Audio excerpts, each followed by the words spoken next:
አዲስ አበባ ላይ እንግዲህ አብይ ፈርቷል። አብይ ስለፈራ እያደረገ ያለው ምንድነው? ፍራቻውን ያው ቤተ መንግስቱን የሚያስጠብቀው በሶስት እርከን ነው ብያለሁ። ሶስት እርከን። የመጀመሪያው እርከን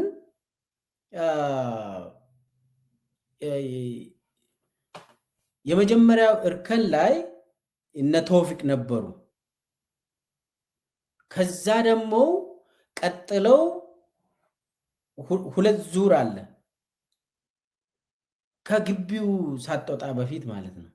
ይሄ ሁሉ ለምንድን ነው? አሁን ደግሞ አዲስ አበባ ላይ ሙሉ በሙሉ ለመከላከያ ሰጠ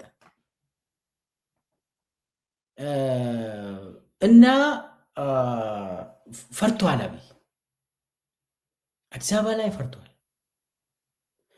ለዛም አሁን አዲስ አበባ ላይ ህዝብ ሊያመጽ ይችላል ብሎ ፈርቷል። ህዝብ ካመጸ ምንድን ነው የሚደረገው? አሁን ከዚህ ከወዲሁ ራሱን እያዘጋጀ ነው አብይ። አሁን በተለይ ደግሞ የመካከለኛ ምስራቅ ጦርነት አዲስ አበባ ላይ እያመጣ ያለ ችግር አለ እና ከሱ ጋር ተያይዞ ኢኮኖሚ ቀውስ መጥቷል። የኢኮኖሚ ቀውስ በጣም በሚገርም ሁኔታ አዲስ አበባን ሊያስነሳ ይችላል። አዲስ አበባን ለምሳሌ የእንትናን የዛሬ አህመድ ሺዴ ያወጣውን እንትን እናዳምጥ። አህመድ ሺዴ አንድ ቪዲዮ አለኝ። በመቶ ቢሊዮኖች የሚቆጠር ድጎማ በነዳጅ ላይ በማድረግ ምንም እንኳን የምንዛሪ ለውጡ ተከትሎ የዓለም ነዳጅ ዋጋ ጋር ተገናኝቶ ዋጋው ደረጃ በደረጃ ወደ ማህበረሰብ መተላለፍ ያለበት ቢሆንም ወቅታዊ ጫና ከኢንፍሌሽን ጋር የተያያዙ ጫናዎች እንዳያመጣ በማሰብ በከፍተኛ ጥንቃቄ እየደጎምን ከምንገኛቸው ቁልፍ ምርት ነዳጅ ነው ዋነኛው ማለት ይቻላል። ስለዚህ ነዳጅ ከፍተኛ ውጭ ምንዛሪ አቅርቦት ብቻም ሳይሆን በከፍተኛ የመንግስት በጀት ድጎማም ጭምር አስተማማኝ በሆነ መልኩ አቅርቦቱ የተጠናከረ ያለበት ሁኔታ መሆኑ ይታወቃል። ሆኖም ግን መንግስት በዚህ ከፍተኛ የውጭ ምንዛሪ ድጎማ እያቀረበ ያለው ምርት በትክክለኛው የግብይት ሰንሰለት ተከትሎ መንግስት ባስቀመጠው የገበያ ዋጋ እየተሸጠ እንዳልሆነና ህብረተሰቡን ለከፍተኛ እንግልት የተዳረገ መሆኑን መንግስት በቅርቡ ባደረገው ሰፊ ጥናት ማረጋገጥ ተችሏል። ስለዚህ በከፍተኛ ውጭ ምንዛሪ የሚገዛው ይሄ ምርት እንዲሁም በከፍተኛ የበጀት ድጎማ ለህብረተሰቡ መቅረብ ከነበረበት ዋጋ በላይ በተለያዩ የሀገሪቱ አካባቢዎች አዲስ አበባን ጨምሮ ከተቀመጠለት የመንግስት ዋጋ በላይ እየተሸጠ እንደሆነ ተደርሶበታል። ይህንን ሁኔታ በአስቸኳይ በቁጥጥር ስር ለማዋል መንግስት የአቅርቦት አስተማማኝነቱን ከማጠናከር ጎን ለጎን ህጋዊ እርምጃ መውሰድ ጀምረዋል። ይሄኛው በኋላ እመጣበታለሁ። ይሄ የነዳጅ ኮንትሮባንድን አመኑ፣ ግን ይሄ ነዳጅ ዋጋ መጨመሩን የሚያሳይ ቪዲዮን የፈለግኩ ነበር። ጊዜ በመካከለኛው ምስራቅ ባለው ጦርነት የተነሳ የነዳጅ አቅርቦት ሰንሰለት ከፍተኛ መስተጓጎል አጋጥሞታል። እንዲሁም የዓለም የነዳጅ ዋጋ በከፍተኛ ደረጃ አድጓል። ምንም እንኳ የዓለም ዋጋ ጭማሪ የነዳጅ ዋጋ ጭማሪ ከፍተኛ ቢሆንም የኢትዮጵያ መንግስት አሁንም ነዳጅን በከፍተኛ ድጎማ ነው ለህብረተሰቡ እያቀረበ ያለው። የነዳጅ ዋጋ ላይ በትላንትና ዕለት መጠነኛ ማሻሻያ አድርገናል። በትላንትና ዕለት የቤንዚን የመሸጫ ዋጋ 132.18 ሳንቲም በሊትር እንዲሆን ተደርገዋል። የነጭ ናፍጣ ደግሞ 139.84 እንዲሆን ተደርገዋል። ይሄ መጠነኛ የዋጋ ማሻሻያ ነው የተደረገው። እንዲሁም ለመጀመሪያ ጊዜ የቀጥታ ተጠቃሚ የናፍጣ ቀጥታ ተጠቃሚ የሚባሉት አካላት የፕሮጀክቶች እና የኩባንያዎች የማዕድንም ሊሆን ይችላል፣ የፋብሪካዎችም ሊሆን ይችላል፣ ሌሎች በልዩ መልኩ ነዳጅ የሚቀርብላቸው የናፍጣ የሚቀርብላቸው የቀጥታ ተጠቃሚዎች የ1 ሊትር ዋጋ 185 ብር እንዲሆን ተደርጓል። ይህንን የዋጋ ጭማሪ ከጦርነቱ በፊት ከነበረው የዓለም አቀፍ ዋጋ አንጻር በምናነጻጽርበት አሁን ሰምታችኋል። የነዳጅ ዋጋ ኢትዮጵያ ውስጥ ጨምሯል። በመካከለኛ ምስራቅ ጦርነት ምክንያት የነዳጅ ዋጋ ኢትዮጵያ ውስጥ ጨምሯል። መጠነኛ ነው ያለ። እንግዲህ ለምሳሌ ናፍጣ ላይ 10 ብር ብቻ ነው የጨመርነው፣ በሌትር 10 ብር ብቻ ነው አለ። ሌሎችንም እንደዚሁ ቤንዚን በቀጥታ የሚጠቀሙ የፋብሪካዎች እንደዚህ እንትኖችንም የተለያዩ ነገሮችን የሚሰሩ በቀጥታ በተለይ ፋብሪካ የሆኑ ማኑፋክቸሪንግም ይሁን ከመሬት ቁፋሮ ጋር የተያያዘ ነገር የሚሰሩ ካምፓኒዎች ላይ እስከ 50 ብር ነው የጨመሩት። እንግዲህ አሁን የናፍጣ የጋዝ ምናምን የነዳጅ ሙሉ በሙሉ በዛ በመካከለኛው ምስራቅ ጦርነት ምክንያት የኢትዮጵያ ውስጥ ተጽዕኖ በጣም በከፍተኛ መጥቷል። አሁን የነዳጅ ዋጋ ጨመረ ማለት ሙሉ በሙሉ ኤቭሪቲንግ ድንች እንኳን ከመቂ ወይ ከሌላ አካባቢ ድንች ወደ አዲስ አበባ አይመጣም ማለት ነው። ይጨምራል ዋጋው። ኤቭሪቲንግ ሙሉ በሙሉ ይጨምራል። አዲስ አበባ ላይ እሳት ነው የሚሆነው። ኑሮ ውድነት ምናምኑ ይነሳል መዓት እና ከነዳጅ ጋር ተያይዞ የሚመጣው አደገኛ ነው፣ አስፈሪ ነው። ኦልሬዲ ህዝቡ ሰልችቶታል። አሁን አዲስ አበባ ላይ ህዝቡ ሰልችቶታል። ኑሮ እየኖረ ያለው እኮ ብልጽግና አመራርና ሌቦች ብቻ ናቸው አዲስ አበባ ላይ የሚኖሩት። ሚሊዮነር ሆኖ ሌላ ዓለም ላይ ነው የሚኖሩት። ባይዘው እነሱ አዲስ አበባ ላይ የሚኖሩት ኑሮ የሚባል የሚኖሩት የብልጽግና ደሴት ነዋሪዎች ናቸው። ሚኒስቴሮች፣ አመራሮች፣ ሌቦች ናቸው እንጂ ዜጋውማ አይኖርም። ኦልሬዲ አሁን በዚህ በመካከለኛ ምስራቅ ጦርነት ምክንያት ደግሞ ሌላ እሳት እየመጣ ነው። አሁን ትናንት ነዳጅ ዋጋ በአንዴ 10 ብር ናፍጣ ላይ ጨመሩ። በአንዴ 50 ተጨመረ በቀጥታ የሚጠቀሙት ፋብሪካዎች ላይ። ስለዚህ አሁን ከፋብሪካ የሚመጣ እቃም ይጨምራል። ቀላል አይሆንም። ከዚህ በኋላ አሁን የሰማሁት ምንድን ነው? ሁሉም ነገር ላይ ጨምሮ ዘይት ላይም ጨምሯል።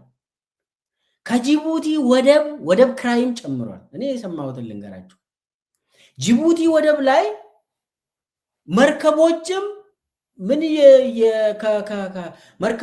መርከብ የሚመጣ ነገር ለሴኪዩሪቲ ብለው በእጥፍ ጨመሩ። እንትኑ ልመታ ይችላል፣ እቃችሁ ልመታ ስለሚችል ሴኪዩሪቲ ይጨምራል። ስለዚህ ዋጋውን አስጨምሩ። ጅቡቲ ላይ ያለው የክራይ የተለያዩ ሁሉም ነገር ጨምሯል። ተሳቢዎች ከዛ አስጭኖ የሚመጡ ሙሉ በሙሉ ተጨምረዋል። ስለዚህ አሁን በመካከለኛው ምስራቅ ጦርነት ምክንያት አብይ ፈርቷል። ህዝቡ ይነሳብኛል ብሎ ፈርቷል። አሁን በየቀኑ 400 ተሳቢ ነው ከጅቡቲ የሚነሳ 400 ተሳቢ ነው ነዳጅ ጭኖ መግባት ያለበት። አሁን ሁሉም ላይ ተጨምሯል። የሚመጣም የለም። አሁን መከላከያ ሰራዊት ዴፖን የአዲስ አበባ ላይ ያለው ዲፖን መጠቀም ጀምሯል። ምን ማለት ነው? ዲፖን መጠቀም ማለት እየገባ አይደለም ማለት ነው። ነዳጅ ዲፖውን መጠቀም ተጀምሯል። ስለዚህ ቀስ ቀስ እያለ መከላከያ ራሱ ምንም አያገኝም።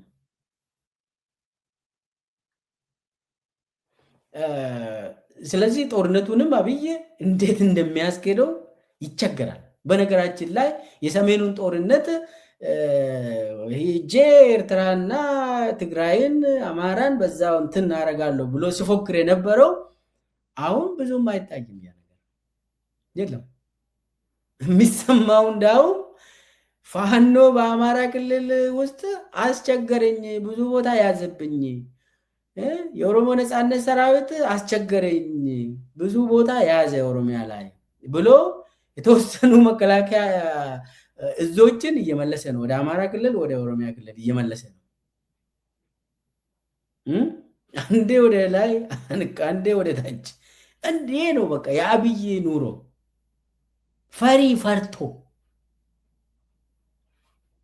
እና የመካከለኛ ምስራቅ ጦርነት ይውላችሁ የነዳጅ ብቻ አይደለም።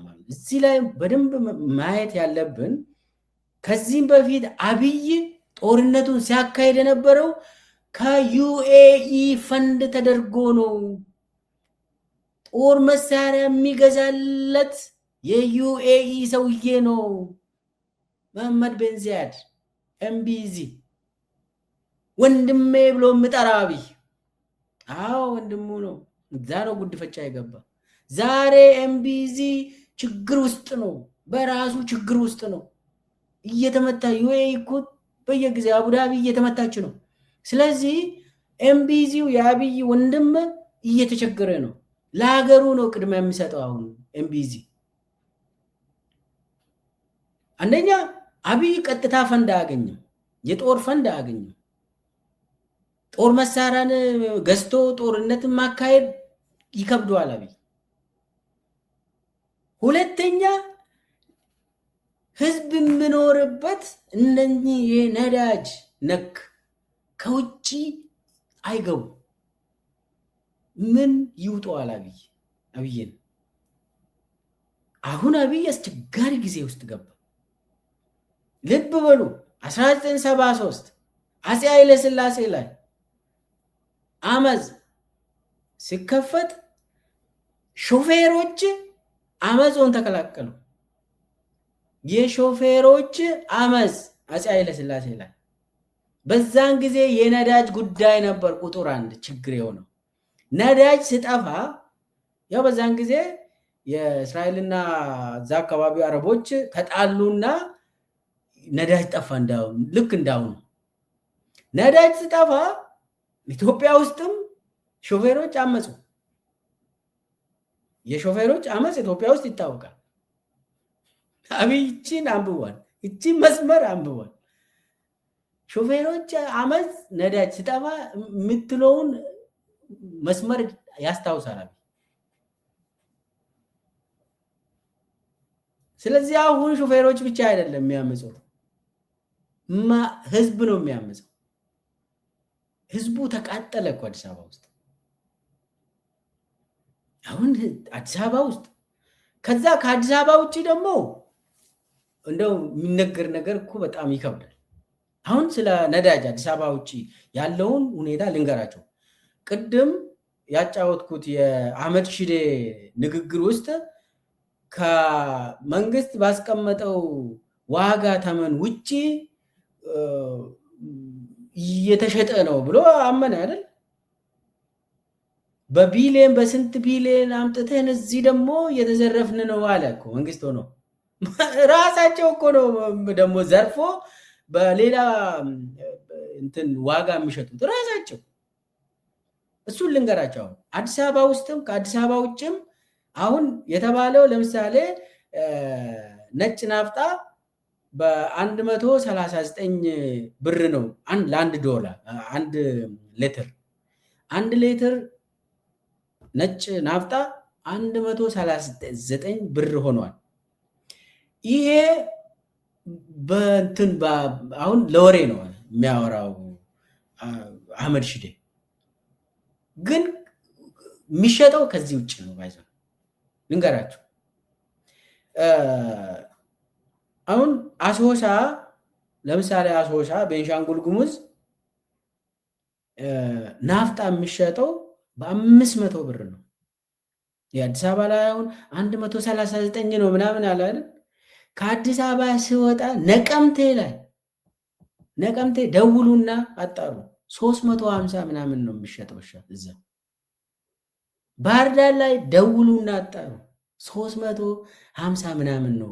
ይሄ በአደባባይ የሚለጠፈው ሌላ ነው። በኮንትሮባንድ ነው ነዳጅ የሚሸጠው ዛሬ ኢትዮጵያ ውስጥ በኮንትሮባንድ። ስንት ሄደህ እዛ ትሰለፋለህ፣ የለም ትባላለህ። ከዛስ አንድ ሰው ደግሞ ትገዛለህ አለ እኮ ዝም ብለህ ስንት ነው 250 ትከፍላለህ። በቃ ከፍለህ ትሄዳለህ ማለት ነው። እዛ ግን ተሰልፈ የተባለው 139 እንደዛ የሚባል ነገር አታገኝም። አዲስ አበባ ውስጥም ብትሰለፍም አታገኝም። ተወሰነ ሰው ይሰጡና አለቀ ይባላል። ከዛ በኋላ በእጅ አዙር ሰው ይመጣል። ነዳጅ ትፈልጋል? አዎ አንድ እንትን በቃ 200 ይመቻል። በቃ ይሄ ነው የሚያደርጉ። ማን ነው ይሄንን ደግሞ የሚያደርገው? ራሱ የመንግስት ባለስልጣናት መንግስት አዘጋጅተው እና አህመድ ሺዴ ራሳቸው አውቆ አሁን አህመድ ሺዴ ህጋዊ እርምጃ ለመውሰድ ተዘጋጀን ምናምን ይላል። ምክክር አካሄድን ከክልል አመራሮች ጋር ተመካከርን ይህንን እንትን ለማድረግ። ኧረ ተው። ማን ነው? ለምሳሌ አሁን አንድ በደንብ ስለሚያውቀው ነው ይህንን ነገር ነጭ ናፍጣ ዛሬ አዲስ አበባ ላይ 10 ብር ብቻ ነው የጨመርነው አለ። ስለዚህ 139 ነው አለ። ምንድን ነው የሚደረገው? አንድ ቦቴ ነዳጅ ከአዲስ አበባ ይዜ ወጥተ በ350 በ500 ምናምን ሽጠ በአንድ 10 ሚሊዮን 20 ሚሊዮን ሰርተ ትመለሳለ በአንድ። ይሄ ነው ኢትዮጵያ ውስጥ አሁን እየተደረገ ያለው። ከአዲስ አበባ ወጥተ ወደ ደቡብ፣ ወደ ሰሜን፣ ወደ ምዕራብ ምናምን ይዜ መሄድ ነው። ከዛ ሰርተ እንደዚህ። ይሄ ነው እየሰሩ ያሉት አዲስ አበባ ውስጥ ኢትዮጵያ ውስጥ። እና አህመድ ሺዴ የሚያወሩት እኮ አውቆ ለሚዲያ ለመንግስት ሚዲያ ያንን የሚከታተሉ ሰዎችን ለመሸወድ ያወራሉ እንጂ በትክክል የነዳጅ ዋጋ ሌላ ነው። ሹፌሮችን ጠይቁ። ይሄንን ነዳጅ እንዴት ነው የምትገዙት? ልክ እንደው አሁን 10 ብር የተጨመረው እንደዛ ነው ወይስ? አሁን እኮ 10 ብር ራሱ በጣም ከባድ ነው ለአንድ ሌትር። ነገር ግን እንደዛ አይደለም። ዋናው ነገር ኮንትሮባንድ ነው። ኢትዮጵያ ውስጥ የአብይ ስርዓት የኮንትሮባንድ ስርዓት ነው። ለአብይ መታዘዝ ከፈለግ ኮንትሮባንድ ትሰራለህ፣ ከዛ ማንም ሰው አይነካም። ስለዚህ አሁን አብይ ምንድን ነው የሚያደርገው? እዛ የመካከለኛው ምስራቅ ጦርነት የነዳጅ ጉዳይ፣ የፈንድ ጉዳይ፣ የአመራር ጉዳይ እያሳጣ ነው አብይ። ህዝቡ እንዴት ይሁን?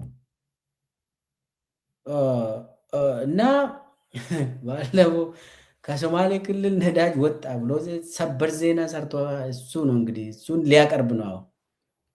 እየቀለልኩ ነው፣ ሲሪየስ አይደለሁም። ያው አብይ በየጊዜ ሰበር ዜና ይሰራል።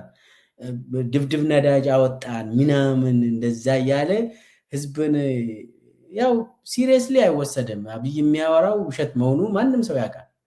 ነገር ግን አሁን እየመጣ ያለው በጣም ከባድ ነው። ስለዚህ አሁን አዲስ አበባ ላይ ህዝቡ ሊያምጽ ይችላል ተብሎ ተገምግሟል። ህዝቡ ሊያምጽ ይችላል። በዚህ ምክንያት አሁን ነዳጅ ተጨመረ፣ ኤቭሪቲንግ ይጨምራል። ያለ አማራጭ አብይ የሰሜኑን ጦርነት አካሄዳለሁ ብሎ ፎክሮ የለም። አሁን አብይ ቤተ መንግስቱን ነው የሚጠብቀው። ለዛ ነው አዲስ አበባ ላይ ወታደራዊ መንግስትን እየመሰረተ ያለው። ቤተ መንግስቱን ብቻ መጠበቅ። ልክ እንደ አንድ ናይጄሪያ ሄዳችሁ አይታችኋል ከሆነ ናይጄሪያ እኮ ሌጎስ እና አቡጃ ብቻ ነው ከተማ የሚመስለው። ሌላ ናይጄሪያ ውስጥ ከተማ ተብሎ የሚታየው መንገድም የለም። ከአቡጃ ተነስታችሁ ሌላ ከተማ ለመሄድ መንገድም የለም። የአብይ ልማት ያው አዲስ አበባ ይዟል፣ ብልጭልጭ ሰርተዋል፣ ሰውን አፈናቅሎ ማለት ነው። ከዛ ውጭ ሌላው አፈር ነው። ስለዚህ አሁን አብይ ያችን ቤተመንግስቷን ብቻ መጠበቅ። ስለዚህ የወታደራዊ መንግስት መስርተው የመከላከያን አምጥቶ የፖሊስ ዩኒፎርም እንዲለብሱ አድርጎ እናለ መከላከያ ፖሊስ ዩኒፎርም ለብሶ አብይን ይጠብቃል። ከዛ ደግሞ ይዘርፋል። ዝረፉና ብሎ እኔን ጠብቁ ነው አካሄዱ። ስለዚህ አብይ እያደረገ ያለው አዲስ አበባ ላይ ያተኮረው ዋናው ነገር የስልጣን ጉዳይ ነው። ፈርቶ ነው። አሁን ይሄ ፋና ፖስት ያደረገው የዓለም የነዳጅ ዋጋ ጭማሪ አስፈሪ ነው ብሎ ነው። አዎ አስፈሪ ነው። ፈርተዋል፣ በጣም ፈርተዋል። እነ ፋናም ፈርተዋል፣ እነ አብይም ፈርተዋል። ስለዚህ አጠቃላይ አብይ እያደረገ ያለው ሙሉ በሙሉ መከላከያን ወደ ከተማ መመለስ እና የራሱን ቤተመንግስት ማስጠበቅ ነው። ወደ መጨረሻ እየተቃረብኩ ነው። አሁን እዚህ ላይ መከላከያ ለምንድን ነው ከኢኮኖሚ ጋር የተሳሰረው የምለውን ትንሽ የተወሰነ ነገር ላውራና ላቁም። መከላከያ አሁን ኢትዮጵያ ጦርነት ውስጥ ነች። ላለፉት 6-7 ዓመታት የጦርነት ዘመን ነው። የአብይ ዘመን የጦርነት ዘመን ነው። ወደፊትም ለልጅ ልጆቻችን ሲያጠኑ የኢትዮጵያ ታሪክ ተብሎ ሲጠና ያው የአፄ ኃይለሥላሴ ዘመን አለ፣ የምኒልክ ዘመን አለ። ወደኋላ ተመልሰን እንደዚህ እያጠናን ነው እንግዲህ ትምህርት ቤት ውስጥ ያለፍ ነው። እያጠና በደርግ ጊዜ፣ በኢህአዴግ በመለስ ጊዜ፣ በመሀል ደግሞ ኃይለማርያም ገብተዋል። ከዛ የብልጽግና የአብይ አህመድ ጊዜ ተብሎ ይጠናል። የአብይ ዘመን ተብሎ የሚጠራው የእልቂት ዘመን፣ የጦርነት ዘመን ተብሎ ነው የሚጠናው። በጣም የኢትዮጵያ ሕዝብ ለምሳሌ በትግራይ ጦርነት ጊዜ ብቻ ከ1 ሚሊዮን ኢትዮጵያውያን ያለቁበት ጊዜ፣ አሁን በአማራ ክልል ጦርነት፣ በኦሮሚያ ክልል ጦርነት ያለቀው የህዝብ ብዛት እንዴት ነው የሚቆጠረው? ማን ነው የሚቆጥረው? ኦዲት የለም። እና አጠቃላይ በኋላ ተጠንቶ ሲወጣ ሾክድ ነው የምንሆነው። ባይዞ ዊ ዊል ቢ ሰርፕራይዝድ። የሰው እልቂት ተጠንቶ ሲመጣ ለታሪክ ተቀምጦ በታሪክ የምናጠና በጣም አስፈሪ ነው። ስለዚህ አሁን በጦርነት ጊዜ ማን ነው ተጠቃሚ የሚሆነው? ለምንድን ነው መከላከያ ተጠቃሚ የሚሆነው ምለው ጥያቄ፣ አንደኛው ስቴት ኦፍ ኢመርጀንሲ ሙሉ በሙሉ የመከላከያ ነው። ስቴት ኦፍ ኢመርጀንሲ ዲክሌር ከተደረገ ህግ የለም። ሙሉ በሙሉ መከላከያ ነው እርምጃ እየወሰደ የሚያስተዳድረው። ስለዚህ በየቦታው ኮማንድ ፖስቶችን ሲያቋቋሙ ስቴት ኦፍ ኢመርጀንሲ ነው። በስቴት ኦፍ ኢመርጀንሲ ጊዜ ደግሞ ምንም ሌላ ህግ አይሰራም። የመከላከያ ሰራዊት ህግ ብቻ ነው የሚሰራው። የፖሊስ ስራ የለም። የመከላከያ ሰራዊት ስራ ነው ያለ። ስለዚህ በመከላከያ የስቴት ኦፍ ኢመርጀንሲ የአስቸኳይ ጊዜ አዋጅ ኢትዮጵያ አብይ በአስቸኳይ ነው የሚያስተዳድረው።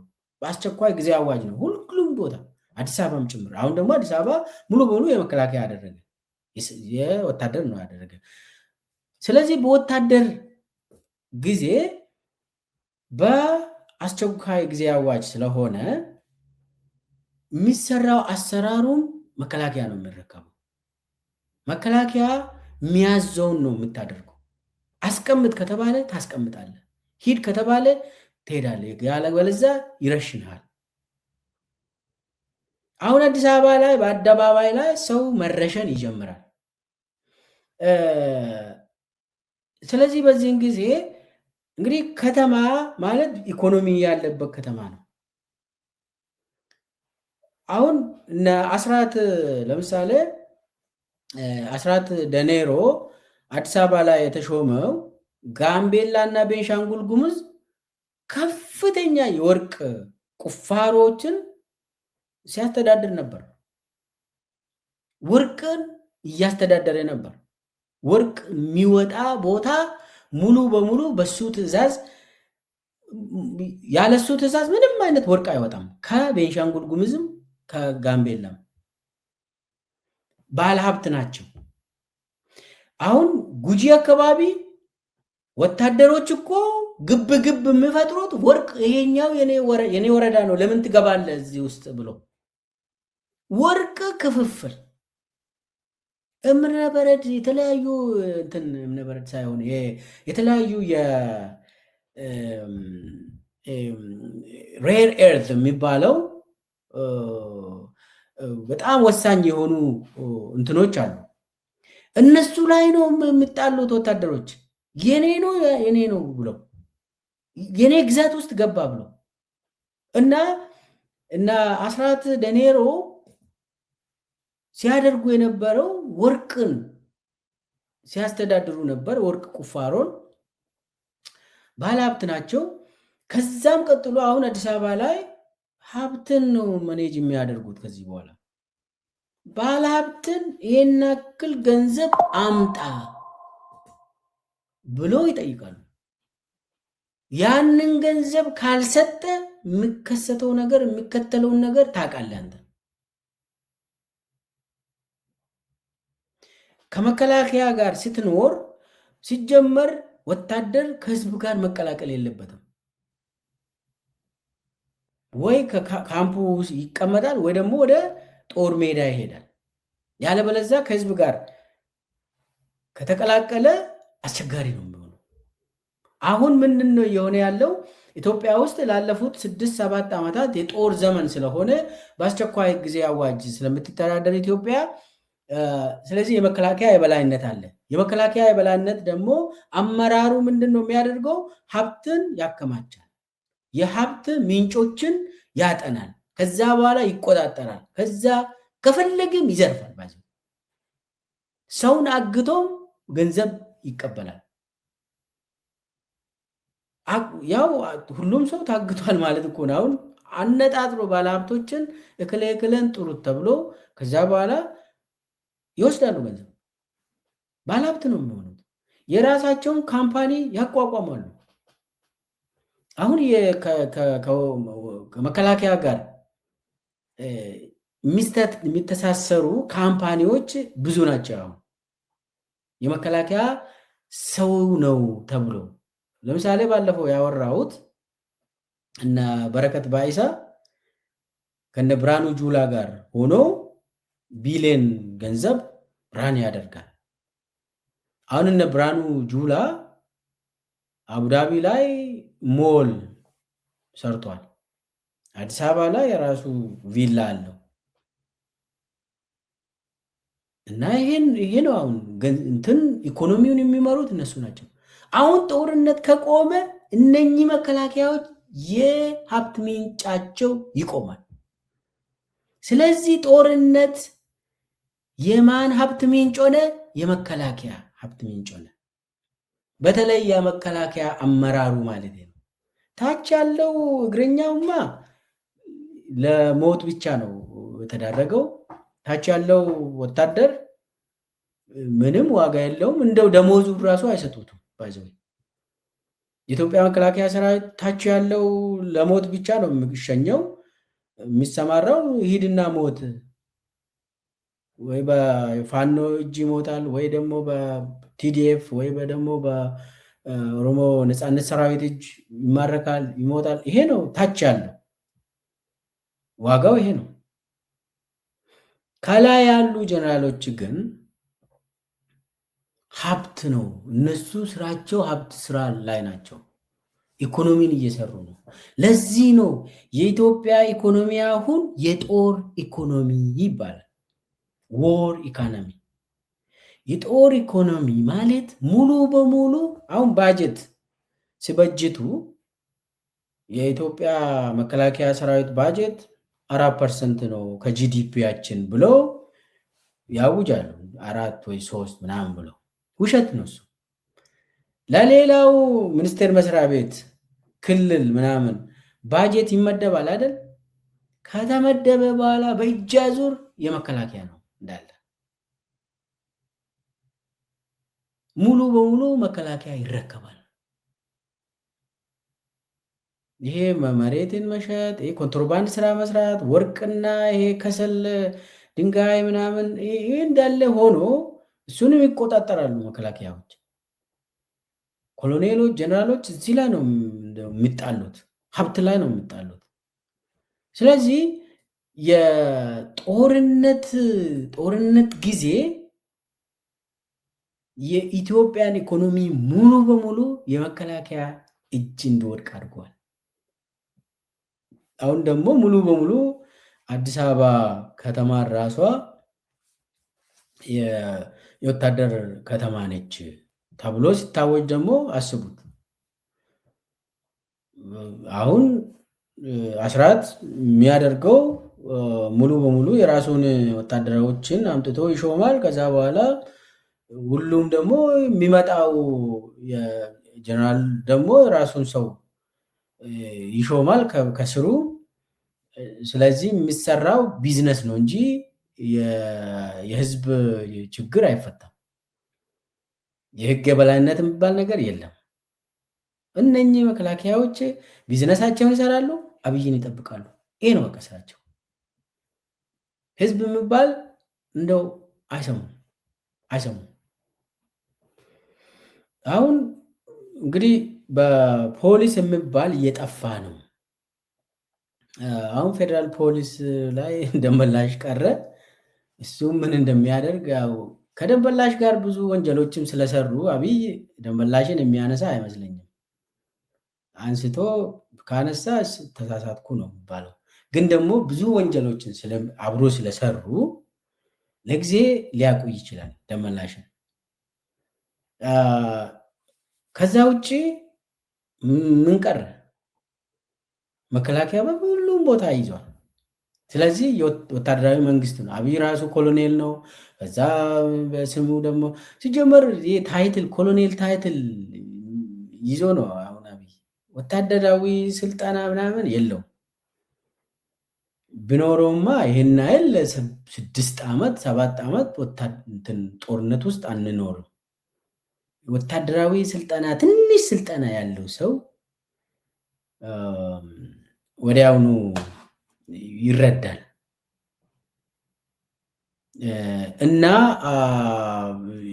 እያደረገ ያለው ፈሪ ስለሆነ ራሱን በሰራዊት እያስከበበ ያው ሪፐብሊካን ጋርድ የሚባል ከአልበሽር ተምሮ ይሄ አርኤስኤፍ የሚባል ድሮ ጃንጃዊድ ሚሊሻ የሚባሉ ከዛ አርኤስኤፍ የሚባልን ፈጠሩ። ያ አርኤስኤፍ አልበሽርን የሚጠብቅ ነበር። ከመከላከያ ቀድሞ ለአልበሽር ቅርብ የሆነ ወታደራዊ መዋቅር ነበር ይሄ አርኤስኤፍ። ከዛ ሞዴል ተወስዶ ነው እንግዲህ የአብይ ሪፐብሊካን ጋርድ እየተዋቀረው። ምንድነው ይሄንን ሁሉ አብይ ፈሪ ስለሆነ መፈንቅለ መንግስት ደግሞ ወታደር ደግሞ በወታደር ራሱን ይጠብቃል። ወታደርም ደግሞ ይፈራል። መፈንቅለ መንግስት ሊያካሂዱብኝ ይችላል ብሎ ስለዚህ መከላከያ ላይ ሌላ መከላከያ ይሾማል። እርከኑ በጣም ይበዛል። ከራሱ ጽሕፈት ቤት ጀምሮ ቤተመንግስት ውስጥ ሌላ ሰርክል፣ ሌላ ግቢ ሰርክል፣ ከዛ እያለ ጥበቃው በጣም ይሄ እንደው ቢሮውን ደግሞ በአሻራው ብቻ ነው የሚገባው። የአብይን ቢሮ ማንም ሰው የሚከፍት ሰው የለም። ራሱ በአሻራው ብቻ ነው። እንደው ጀኒተሮች እንዴት ገብቶ እንደሚያጸዱለት አላውቅም። ሰው በግል አሻራው ቢሮ እንግዲህ የመንግስት መስሪያ ቤት ማለት የሀገር ነው። በግል አታደርግም፣ በግል አሻራ አትገባም። ይህ ሁሉ ምንድነው? ከፍራቻ የመነጨ ወታደርን አስቆመ፣ ወታደር ላይ ወታደር እያደረግክ ራስን ለመጠበቅ ትሞክራለህ። ነገር ግን አይመስለኝም። አሁን አዲስ አበባን ፈርተዋል። አዲስ አበባ ህዝብ ሊበላኝ ነው ብሎ ፈርቶ ለዛ ነው ወታደራዊ መንግስትን እያቋቋመ ያለው እና አስራትም የመጡበት ምክንያት ይሄ ነው። እኔ እንደው ከዚህ በኋላ የሚጠረጥረው ምንድን ነው? የክልል ፕሬዚዳንቶችን ለምን ጀነራሎች አያደርግም? አሁን ቀንድ አውጣን አንስቶ አረጋ ከበደ የሚባል ቀንድ አውጣ ይሉታል። እነ ቀንድ አውጣን አንስቶ እንደ ሙሉ በሙሉ በጀነራሎቹ ለምን አይመራም? ወደዛ የሚወስድ ይመስለኛል። እነ ሽመልስ አብሮ ሰርተዋል። ብዙ ወንጀል አብሮ ስለሰሩ ሽመልስን የሚነካ አይመስለኝም። አብሮ ብዙ ወንጀል ስለሰሩ አብይ ምንድን ነው? ከአብይ ጋር ብዙ ወንጀል አብሮ የሰራ ሰው ይቆያል። አብሮ ብዙ አያስርቅም። ወይ ወደ ራሱ ይወስድና በቅርብ ርቀት እየተከታተለ አብሮ ካልኖረ በስተቀር እንደዚህ አያደርግም። አባረር አብሮ ወንጀል የሰሩ ሰዎች ብዙ ከሰርክሉ አይወጡም። በቅርብ ርቀት ይከታተላቸዋል። ለዛ ነው እነ ሽመልስ በቀላሉ ወይ ወደ ራሱ ይወስድና እንትን ያደርጋል እንጂ አነሳ። አሁን ምንድነው እኔ ያልኩ ያለው የክልል አካባቢም ጀነራሎቹን መሾም ሊጀምር ይችላል። አብይ አሁን ወደዛ እየሄደ ነው። እንትኑን እያለማመደ ነው። አሁን ፖሊስ ኮሚሽን ላይ መከላከያን እሱ ጀነራሎችን ሲሾም እምቢ ያላለው ሰው ቀስ እያለው አዲስ አበባ ህዝብ ላይ ወታደርን ሲሾም ሁሉም ሰው በቃ ችግር የለውም በቃ ወታደር የኛ ነው ብሎ ቀስ እያለ ሙሉ ሙሉ ያፈርሳል። አንድ በአንድ እያፈረሰ አንድ በአንድ የሰራዊት ሀገር ወታደራዊ ስርዓት ነው እየገነባ ያለው። ስለዚህ የሲቪል መንግስት የሚባል ያው ዞሮ ዞሮ በኮማንድ ፖስት ነው እንትኑን። አሁን አማራ ክልል በወታደር ነው የምትተዳደረው፣ የታወቀ ነገር ነው። እነ ብርሃኑ በቀለ ናቸው የሚያዙት። ደሞዝ ሁሉ መፈረም አልጀመሩም እንጂ እነሱ ናቸው የሚወስኑ። አውቆ ደግሞ ቀንድ አውጣን እዚህ ግባ፣ እንደዚህ አርግ፣ ፈርም፣ ውጣ፣ ውረድ ይሉታል። እና ዞሮ ዞሮ የወታደር ሀገር አርጓል አብይ እና በዚህ ምክንያት ፈርቷል። ዞሮ ዞሮ ፈርቶም መፍትሄ አይሆንም፣ ፍራቻ መፍትሄ አይሆንም። የአዲስ አበባ ህዝብ፣ የኢትዮጵያ ህዝብ፣ ሁሉም ቦታ ያለው ህዝብ እንደው ዝም ብሎ የሚሞት በረሃብ የሚያልቅ አይመስለኝም። ይጠይቃል ሰው፣ ይረዳል ሰው። በነሱ ሴራ በየቀኑ እየተሰቃየ የሚኖር ሰው የለም። ለተወሰነ ጊዜ ሊያሰቃዩ ይችላሉ፣ ነገር ግን ዘላቂ አይሆንም።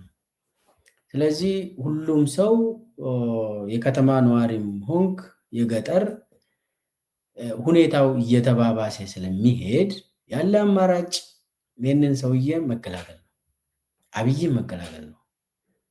አብይን ካልተገላገልክ ምንም አይነት የኢኮኖሚ ፖሊሲ ወይ ሪፎርም፣ የፍትሃዊ ጥያቄ፣ የፍትህ ጥያቄ ምናምን አለኝ ትምህርት ቤት ጥያቄ አለኝ፣ ምንም አይመልስልህም። ጦርነት አሰቃየኝ፣ ያለው አማራጭ የጦርነት ባለቤቱን ገለል ማድረግ ነው፣ ማንስ በቃ እንድነሳ ጫና ማፍጠር ነው። እና የአዲስ አበባ ህዝብም ጊዜው አሁን ነው፣ መነሳት አለበት። እንደዚህ ተሰቃይቶ መቆየት አይችልም። እና ለአብይ ተብሎ አሁን በወታደራዊ መንግስት መሰቃየት የለበትም። በሌቦች የተደራጀ ሌባ በስመ ብልጽግና አዲስ አበባን እየዘረፉ ሁሉም ክልሎችን እየዘረፉ እየገደሉ፣ ይሄ መቀጠል የለበትም። ይህ ስቃይ ሊቆም ይገባል።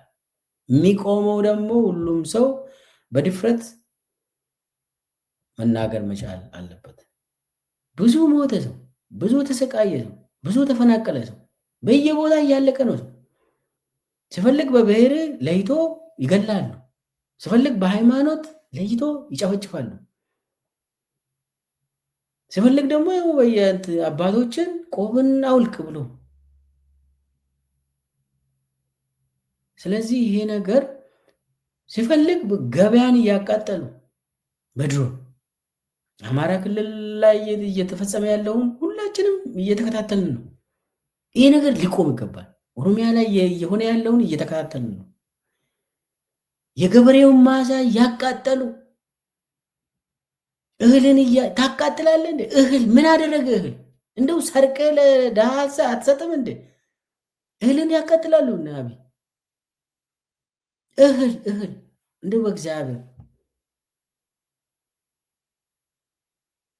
እና ይሄ ሊቆም ይገባል። ይሄ በየእንትኑ የራሳቸውን ፓርሴቡላ አሰማርቶ በየጊዜ ቢዚ የሚያደርጉት ነገር አለ። አብይ በቃ እንደ ቅዱስ አርጎ የሚያገለግሉት አሉ። ፌስቡክ ላይ ዩቱብ ላይ እሱን አለማየት ነው። እነሱ ቢዚ ያደርጋሉ። አብይ አሁን በየጊዜው የሚያደርገው ቢዚ ማድረግ ነው ስራው። አሁን ከምስራቅ ጀምሮ አንዴ ምዕራብ ሄደ፣ ከዛ ደቡብ ሄደ፣ አሁን ምስራቅ ሄደ። ምንድን ነው እያደረገ ያለው? በቃ ቢዚ ማድረግ ነው። ቢዚ ማድረግ አሁን ምርጫ ተብዬ ምርጫ የሚባል ነገር እያወሩ ነው። እቺ ስለ ምርጫ አብይ አሁን የምረጡኝ ቅስቀሳ የሚመስል ነገር እያደረገ ነው። አይደለም፣ ምርጫ የሚባል የለም። አሁን ባለፈው የማዕከላዊ ኮሚቴ ስብሰባቸውን ሲጨርሱ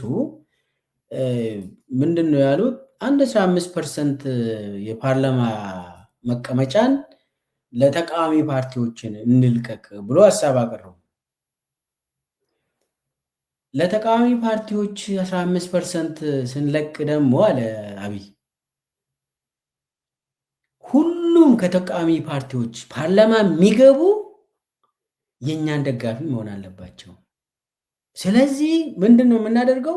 ለተቃዋሚ ፓርቲ ቦታ መስጠት ብቻ ሳይሆን እነሱ ውስጥ ሆነን ከነሱ ውስጥ ተመርጦ ፓርላማ እኛ ጋር የሚገባው እኛን የሚደግፍ እኛን ፖሊሲ የሚያራምድ ሰው መሆን አለበት ነው ያለው። ይህንን ውሳኔ ሰምቻለሁ። የብልጽግና ማዕከላዊ ኮሚቴ ውሳኔ ነው። ምርጫ ተብሎ አሁን አዲስ አበባ ላይ ግርግር እየፈጠሩ ያሉት ምንም አይነት ምርጫ የለም። አሁን እና አብይ መርጧል። አሁን ማን ነው ከተቃዋሚ ፓርቲዎች ትንሽ ቦታ የምንሰጣቸው? ይው ኦልሬዲ ሰዎችም ተለይቷል ከተቃዋሚ ፓርቲዎች። አስቡት፣ ከተቃዋሚ ፓርቲም የአብይ ደጋፊ ነው የሚገባ፣ እኛን የሚቃወም ሰው አይገባም እየተባለ ያለው። ምን አይነት ሰዎች ናቸው የሚገቡት? እንደነ ብርሃኑ ነጋ አይነት በስም ኢዜማ የሚደግፈው ብልጽግና አብይን፣ እነነ በለጠ አይነት በለጠ ሞላ በስም አብን ብሎ የአብይ ደጋፊ የሚሆኑ ሰዎች፣ እንደዚህ አይነት ሰዎች ናቸው አንድ 15 እንትን እንስጣቸውና ችግር የለውም ብዙ እዛ ውስጥ ሆነው እኛን ይደግፋሉ፣ ከኛ ጋር አጨብጫቢ አሸብሻቢ ይሆናሉ፣ የኛን ሰርጋችን ያሳምራሉ ብለው ወስኗል። በማዕከላዊ ኮሚቴ ነው ይሄ ነገር የተወሰነው። ስለዚህ ምርጫ ተብሎ ምንም አይነት ምርጫ የለም። ዝም ብለው እያደመቁለት ነው። ምን አይነት ሰው እንደሚገባ ተወስኗል። ከባለ ሀብቶቹም በግድ መግባት ያለባቸው ተብሎ ተወስኗል። ስንት ዝርዝር አለ። ባለ ሀብትም የኛ ደጋፊ ሆነ ከኛ ጋር ፓርላማ ካልገባ ሀብትን እንወርሳለን ተብሎ እያስፈራሩ ነው ባለሀብቶችን። ስለዚህ አሁን ባለሀብት የሚባል ኢትዮጵያ ውስጥም ወይ ብልጽግና ትሆናለህ ወይ ትወረሳለህ። ሁለት አማራጭ ብቻ ነው። አይ ከፖለቲካ እኔ ትንሽ ነፃ ልሁንና የራሴን ቢዝነስ ልስራ፣ አይሰሙም። አንሰማም ነው ያለው።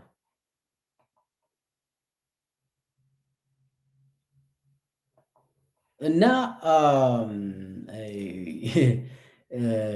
ባለሀብቶችንም ምንድነው አካሄዱ? ምንድን ነው? ወይ እኛን ደግፈ ሀብትን ደግሞ ለጦርነት ለእኛ ትሆናለህ፣ ካልሆነ እናጠፋለን ነው። ባለሀብቶችንም እንዳሉ ባለሀብቶች ለብልጽግና ተወካይ ሆነው በስመ ምርጫ ፓርላማ ይገባሉ። ብዙ ባለሀብቶችን አውቃለሁ አሁን ፓርላማ የገቡት። አንድ ቀን ወጥቶ ወረዳ ላይ ሂዶ ምረጡኝ ያላሉ እንትኑን ብቻ ተመርጣል ብሎ በማህተብ የተመታ በምርጫ ቦርድ በቤቱ የተሰጠ ባለሀብቶችን አውቃለሁ። አንድም ቀን ያልታዩ ባለሀብት ተብሎ ፓርላማ ጋር የገቡ አሉ። ኦልሬዲ ያለፈው የአብይ ምርጫ ላይ ተሳትፎ ቤት ቁጭ ብለው ብቻ በቤታቸው ይመጣላቸው ተመርጠሃል ተብሎ አንድ የሱሉልታ ባለሀብት አለ እና እሱን መጀመሪያ ነገሩት። ለብልጽግና ትወዳደርና ፓርላማ ትገባለህ ተባለ። አይ እኔ አልፈልግም እንደዚህ እንደው እኔ እኮ በቃ እሳቸው ብልጽግና እንደግፋለሁ ግን ምርጫ ውስጥ ባታስገቡኝ እባካችሁ ብሎ ለመነ። አይ በቃ ዝም ብሎ ችግር የለውም ምናምን አሉት። አንድ ሱሉልታ ባለሀብት ነው፣ ስሙን መጥቀስ አልፈለኩም። ከዛ አሁንም ፓርላማ ነው ያለ፣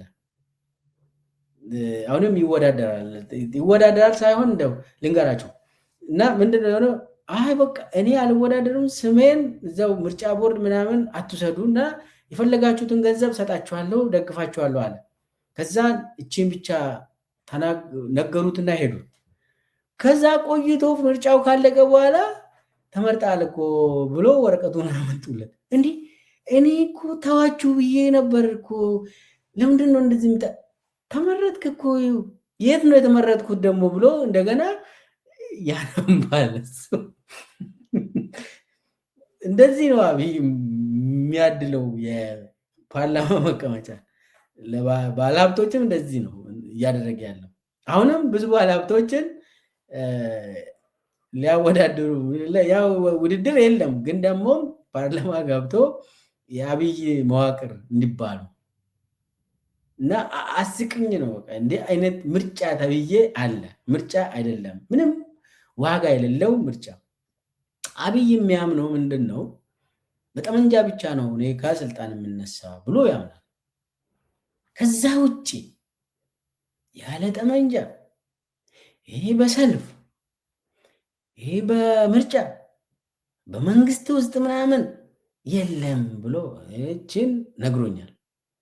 ብዙ ጊዜ ተናግሬያለሁ። እችን ያንኑ እየፈጸመ ነው አብይ። ስለዚህ የኢትዮጵያ ሕዝብ በዚህ በአብይ ውሸት ምርጫም ባይሸወድ፣ ምርጫ የሚባል ነገር የለም። እንደው ከምርጫ ጋር ምርጫ ብሎ ራሱ ጊዜ የሰውን ጊዜ የሚያቃጥሉ ሰዎች ደግሞ እንደው ራሳቸውን ቢገመግሙ፣ በተለይ ደግሞ ተቃዋሚ ፓርቲ ነኝ ብሎ የሚያስብ ሰው በሌለ ምርጫ ብሎ ጊዜው የሚያጠፋ ሰው እኮ ነው የሚገርመኝ። እነ ብርሃኑ ነጋ ያው የአብይ ሰዎች ስለሆኑ ይታወቃል። እና በአጠቃላይ ሁሉም ህዝብ፣ ሁሉም ሰው በክልል፣ በሃይማኖት፣ በዞን በተለያየ እንትን ሳይከፋፈል ይህንን ስርዓት ለአንዴና ለመጨረሻ መገላገል ያስፈልጋል። ይሄ ደግሞ የግድ እምቢ ማለት ነው። እምቢ ያለው ሰው ይከበራል። ህዝብ እምቢ ካላለ ባሪያ ሆኖ ይቀጥላል። ስለዚህ የእምቢተኝነት ባህል ያስፈልጋል። ለክብር ሲባል ክብርን እንደው አታገኝም። ይህ ዱርዬ ለዘላለም ሊጫወትብህ አይገባም። ሽፍታ ነው። ይሄ የአብይ ሽፍታ እንደዚህ መቀጠል አይችልም።